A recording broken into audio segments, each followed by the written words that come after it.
إلى جنة الله زوف الشهيد وحي الشهيد بأحلى نشيد.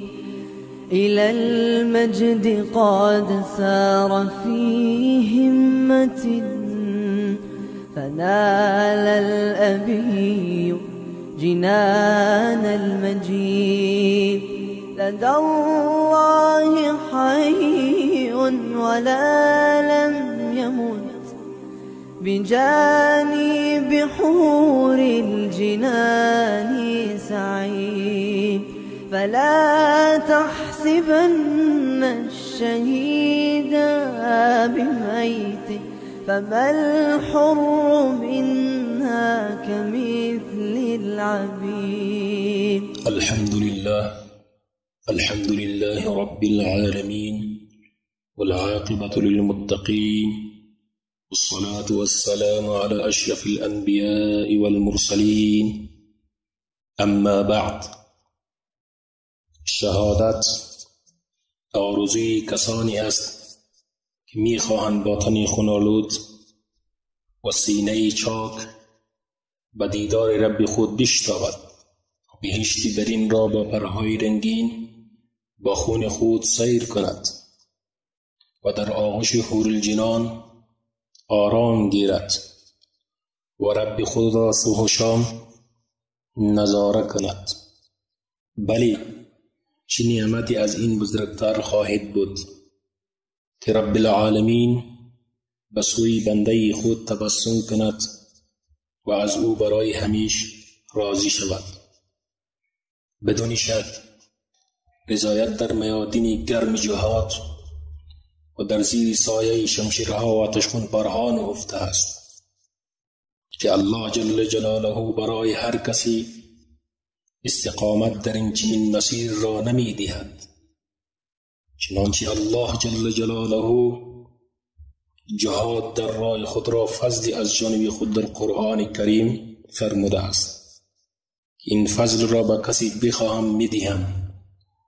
الله جل جلاله برای خوشنودی مجاهد راه خود در دنیا و آخرت وعده نیک داده است، چنانکه اون را به یکی از دو نکی بشارت میدهد، یا شهادت در راه خود یا نصرت و فتح.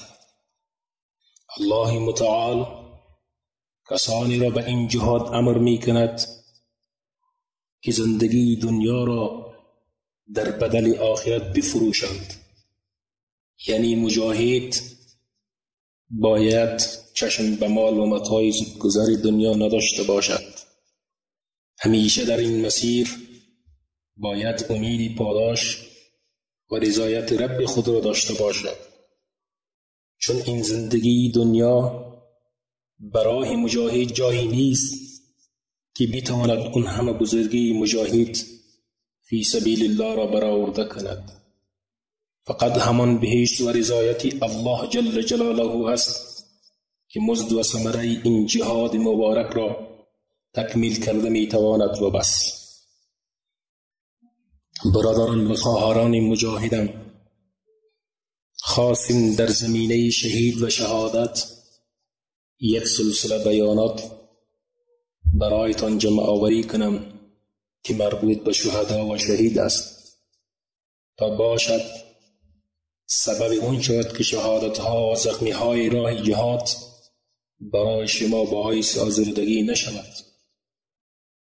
شهادت بزرگترین نعمتی است برای یک مجاهد در این راه میسر می شود.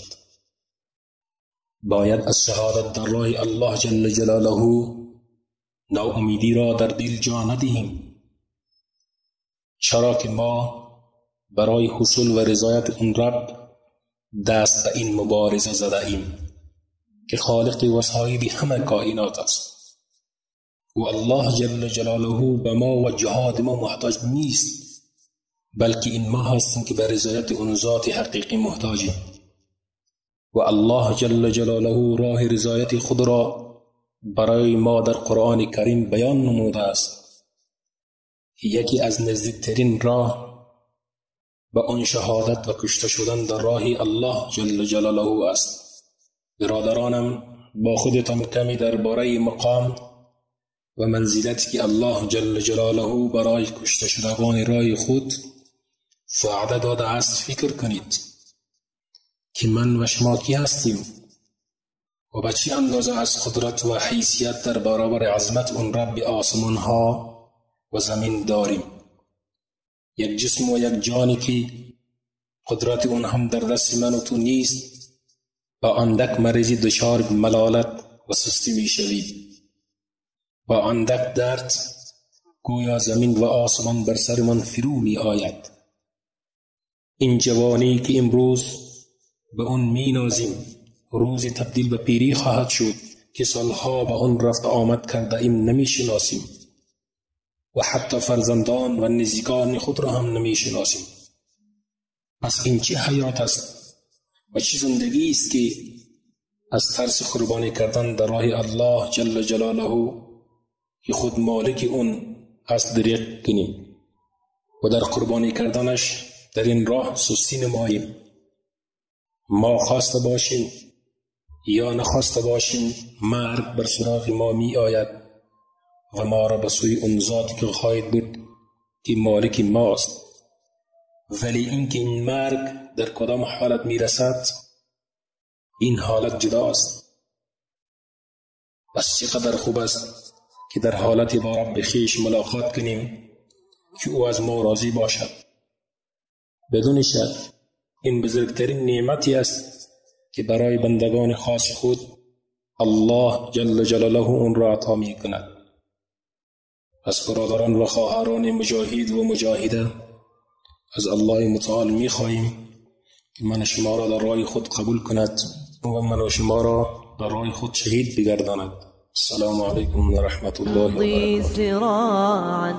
لمجد تلين ونصنع من ليبيا صرح فخار بنهر الدماء لدينا المزيد. فيا أهل ليبيا ويا خير أهل إلى جنة الله زور